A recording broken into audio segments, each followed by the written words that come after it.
Hello, আসসালামু আলাইকুম। সবাই কেমন আছেন? আশা করছি সকলে অনেকেই ভালো আছেন। আসলে আ বাচ্চাদের অনুরোধে আজকে আমি পুডিং বানাতে বসে গিয়েছি। এখানে দেখতে পাচ্ছেন ক্যারামেল তৈরি করে নিচ্ছি। ক্যারামেলের কালারটা বেশ সুন্দর এসেছে।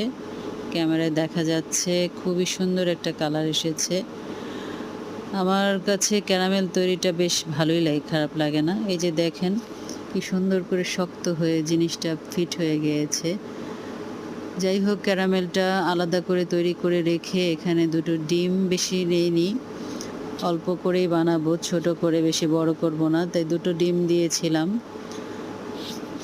ওরা আসলে দুধটা মানে সরাসরি দুধটা খেতে পছন্দ করে না। তাই দুধ দিয়ে যদি কিছু একটা তৈরি করে দেই, সেক্ষেত্রে ওরা এটা অনায়াসে খেতে পছন্দ করে এবং ওদেরকে খাওয়ানো যায় সহজভাবে। তাই বেশি দেরি না করে ২ টো ডিম দিয়ে, দুধ ছিল, ভাবলাম এমনি তো দুধ খাবে না, তাহলে দুধ দিয়ে পুডিং করে দেই। তাহলে ১ মিনিটও লাগবে না শেষ হয়ে যেতে। যেমন ভাবা তেমন কাজ। ২ টো ডিম ভালো করে ফেটিয়ে নিয়েছি।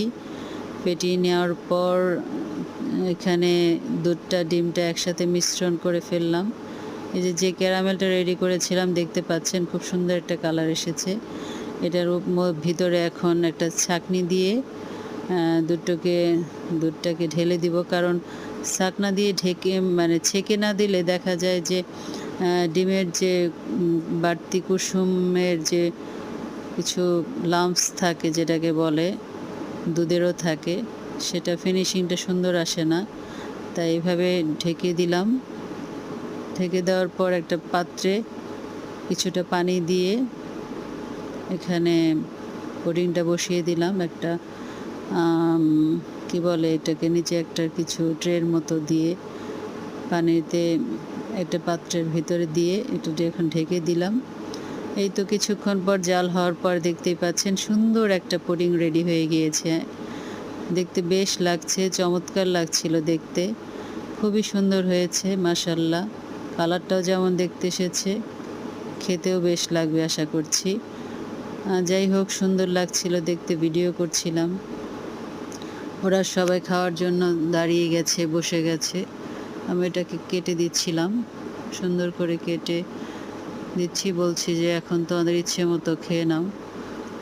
পুডিং হলে আর কোনো কথা নেই। এমনি দুধ নরমালি খেতে চায় না, পুডিং হলে একদম সাথে সাথে শেষ। তাই পুডিংটাই আজকে রেডি করে দিলাম ওদের জন্য। ওরা বেশ খেয়ে ভালোই বলছিল।